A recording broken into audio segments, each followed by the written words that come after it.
And he causeth all, both small and great, rich and poor, free and bond, to receive a mark in their right hand, or in their foreheads, and that no man might buy or sell, save he that had the mark, or the name of the beast, or the number of his name. Here is wisdom. Let him that hath understanding count the number of the beast, for it is the number of a man, and his number is 666.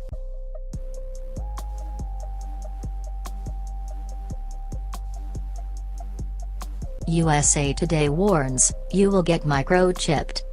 At one time, the notion that the general population would be microchipped someday was a conspiracy theory, but now the mainstream media is coming right out and telling us that we will all get chipped.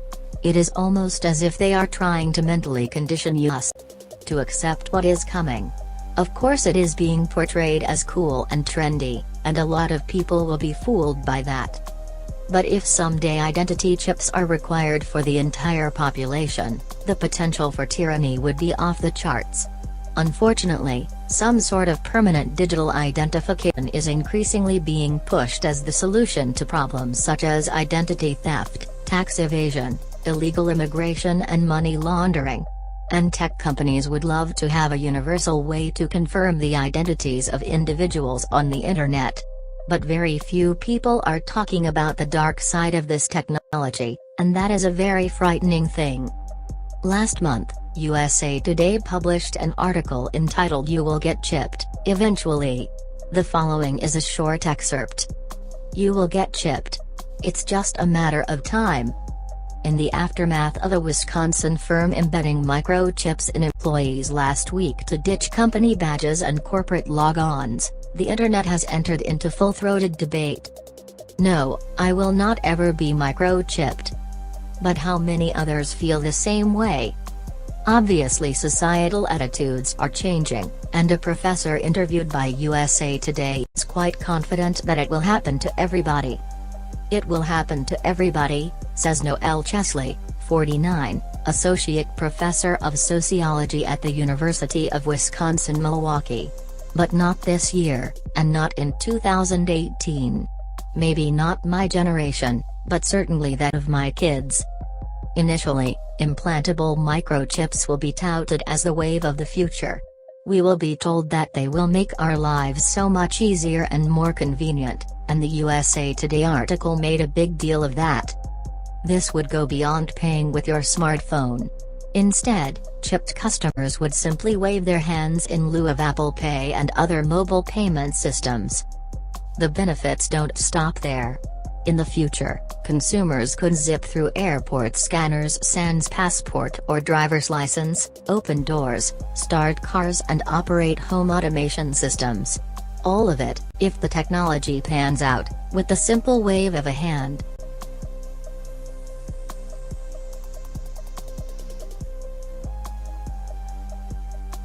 For a long time, I have warned that this was coming, and some people are already willingly microchipping themselves. For example, a self-declared cyborg in Canada named Russ Fox has embedded multiple microchips into various areas of his body. Canadian Russ Fox, 36, has had over 100 body alterations ranging from ultraviolet tattoos to silicone horns implanted into his forehead. The body modification artist recently showcased some of the many uses for the chips that lie under his skin, including the ability to unlock a handmade wooden concealment table hands-free. While the modifications are extreme, Mr. Fox says anyone who carries keys could benefit from the chip implants, which are no larger than a grain of rice. Fox says that the process of implanting the chips is easy and relatively painless. The process of implanting the self-installed RFID, radio frequency identification, and NFC, near-field communication, transponders takes just a few seconds. According to Mr. Fox, who is from Vancouver, Canada, the surgery is painless as the implants are just 2 mm by 12 mm in size. Of course, Fox is far from alone. Thousands of other tech enthusiasts around the globe are chipping themselves, and there is even a company in the US that has sold tens of thousands of these chips. In Sweden, Biohacks says nearly 3,000 customers have had its chip embedded to do many things, including ride the national rail system without having to show the conductor a ticket. In the US, Dangerous Things, a Seattle-based firm, says it has sold tens of thousands of chips to consumers via its website. The chip and installation cost about $200. After years of being a subculture, the time is now for chips to be more commonly used, says Amal Grafstra, founder of Dangerous Things.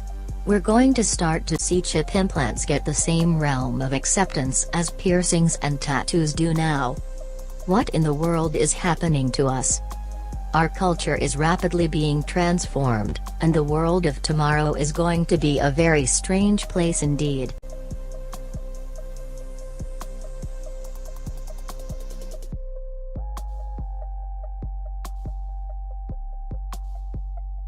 And the third angel followed them, saying with a loud voice, "If any man worship the beast and his image, and receive his mark in his forehead, or in his hand, the same shall drink of the wine of the wrath of God, which is poured out without mixture into the cup of his indignation, and he shall be tormented with fire and brimstone in the presence of the holy angels, and in the presence of the Lamb, and the smoke of their torment ascendeth up for ever and ever, and they have no rest day nor night, who worship the beast and his image, and whosoever receiveth the mark of his name."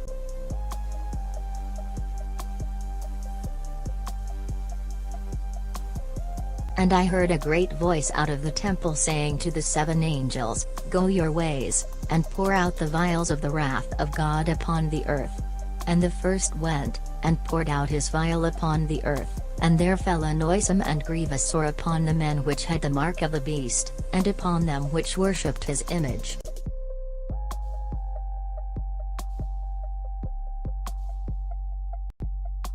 And I saw the beast, and the kings of the earth, and their armies, gathered together to make war against him that sat on the horse, and against his army. And the beast was taken, and with him the false prophet that wrought miracles before him, with which he deceived them that had received the mark of the beast, and them that worshipped his image. These both were cast alive into a lake of fire burning with brimstone. And the remnant were slain with the sword of him that sat upon the horse, which sword proceeded out of his mouth, and all the fowls were filled with their flesh.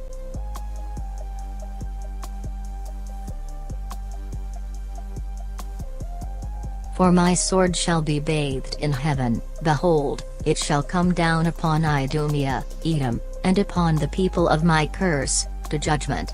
The sword of the Lord is filled with blood, it is made fat with fatness, and with the blood of lambs and goats, with the fat of the kidneys of rams, for the Lord hath a sacrifice in Bozrah, and a great slaughter in the land of Idumea.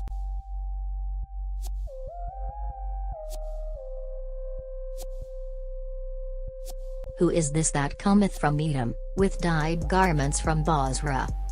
This that is glorious in his apparel, traveling in the greatness of his strength? I that speak in righteousness, mighty to save.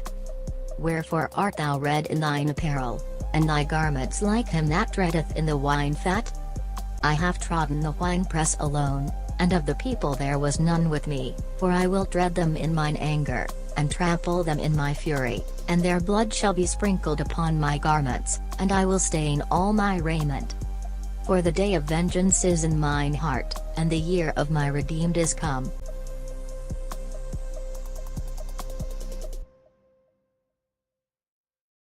Then answered I and said, What shall be the parting asunder of the times? Or when shall be the end of the first, and the beginning of it that followeth? And he said unto me, From Abraham unto Isaac, when Jacob and Esau were born of him, Jacob's hand held first the heel of Esau.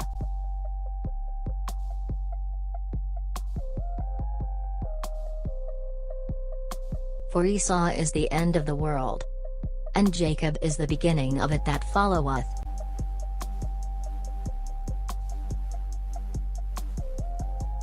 Shalom.